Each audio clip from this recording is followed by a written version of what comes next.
नमस्कार। खेत खजाना में आपका स्वागत है। आज जुलाई महीने की 3 तारीख है और दिन है बुधवार।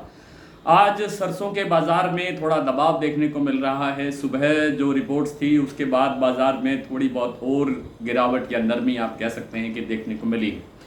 और इसका जो सबसे बड़ा कारण मुझे जो दिखाई दे रहा है वो है एक तो KLC, जिसमें आज गिरावट रही दिन भर। शाम को हो सकता है थोड़ा सा उसमें सुधार हो जाए, जिसकी संभावना दिखाई दे रही है, कवर अप हो रहा है। लेकिन कितना सुधार होता है ये शाम तक ही पता चलेगा और कल सुबह इसका एग्जैक्ट तस्वीर बनेगी। और दूसरा जो सबसे बड़ा कारण है, इसके अलावा जो घरेलू कारण है, वो है हैफेड द्वारा जो आज लगभग 20,746 टन सरसों की बिक्री का एक टेंडर लगाया गया था। उसमें कितना बिक्री हुआ, कितना टेंडर पास हुआ, कितना क्या हुआ, ये अभी पता नहीं है। इसकी जानकारी कल मिल पाएगी तो आपसे साझा करेंगे। लेकिन इन दो कारणों से ही बाज़ार आज दबाव में है और सोया और पाम तेल के अंदर भी आज हल्की फुल्की सी स्टेबिलिटी आप कह सकते हैं या थोड़ी सी गिरावट है। लेकिन सरसों तेल के अंदर गिरावट ज़्यादा नहीं है, लेकिन सुधार नहीं हुआ है। हालांकि दिल्ली चरखी दादरी लाइन पर सरसों तेल में भी 5 रुपये की गिरावट आई है प्रति 10 किलो, लेकिन जयपुर लाइन पर 1 रुपया प्रति 10 किलो भाव बढ़ा है। यानी गिरावट नहीं है, आप उसको स्टेबल कह सकते हैं। जयपुर का सरसों का भाव भी स्टेबल रहा 6175 रुपये, लेकिन दिल्ली और चरखी दादरी लाइन पर 50 रुपये की गिरावट दर्ज हुई। और इसी तरह से भरतपुर मंडी कल से 10-15 रुपये कमज़ोर खुला और 10-15 रुपये अब शाम को फिर और कमज़ोर है। यानी कुल मिलाकर के 25-30 रुपये की गिरावट अब तक भरतपुर मंडी के भाव में दर्ज हो चुकी है या दिखाई दे रही है। और प्लांटों के अंदर जो सबसे ज़्यादा गिरावट आई है वो है गोयल कोटा, जहाँ पर 50 रुपये पहले गिरावट आई, फिर बाद में 50 रुपये, यानी कुल मिलाकर के 100 रुपये की गिरावट आज एक दिन में दर्ज हुई है। 50 रुपये की गिरावट सलोनी प्लांटों के अंदर दर्ज हो रही है। इसी तरह दूसरे प्लांटों के अंदर भी कहीं 25 तो कहीं 50 रुपये की गिरावट देखने को मिल रही है। ये आप इसको इस तरह से भी देखना चाहिए, ये एक करेक्शन है बाज़ार के अंदर, इसे ज़्यादा गिरावट नहीं मानना चाहिए। कल भी मुझे लगता है कि बाज़ार में 25 रुपये, 30 रुपये, 10 रुपये की गिरावट और हो सकती है, इससे ज़्यादा की संभावना नहीं है। लेकिन एक आध दिन के बाद बाज़ार फिर से संभल जाएगा।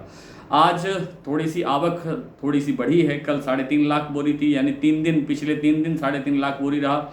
आज बढ़ करके ये 4 लाख बोरी हो गया। इसमें और ज़्यादा बढ़ने की गुंजाइश नहीं है।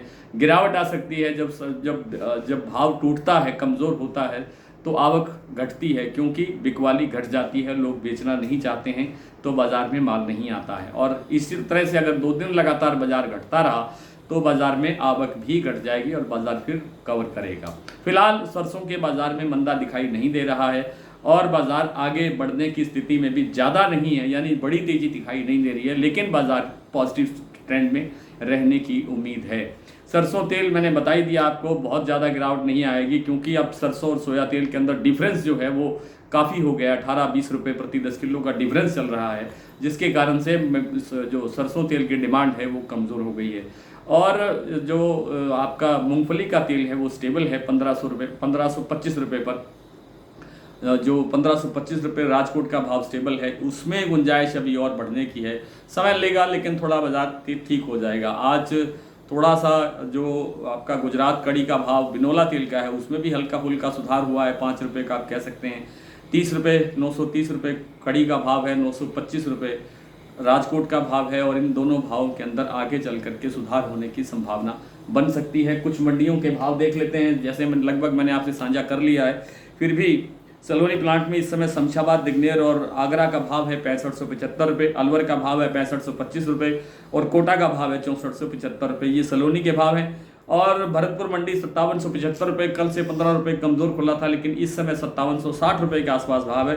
नडबई भी इसी भाव पर है। जयपुर 6175 रुपये, दिल्ली 6050, चरखी दादरी 6025, बरवाला 5600, हिसार 5750, मुरैना 5625, ग्वालियर 5700 से 5750, खैरथल 5850 से 5875, अलवर 5900, खेरली मंडी 5810, गंगापुर सिटी 5830 से 5850, टोंक मंडी 5780, निवई मंडी 5800, आदमपुर 5647, गंगापुर सिटी 5830 और खैरथल 5875 मैंने बता दिया, सिरसा 5850। आज इतना ही। कल आपसे फिर मुलाकात होगी, तब तक के लिए नमस्कार।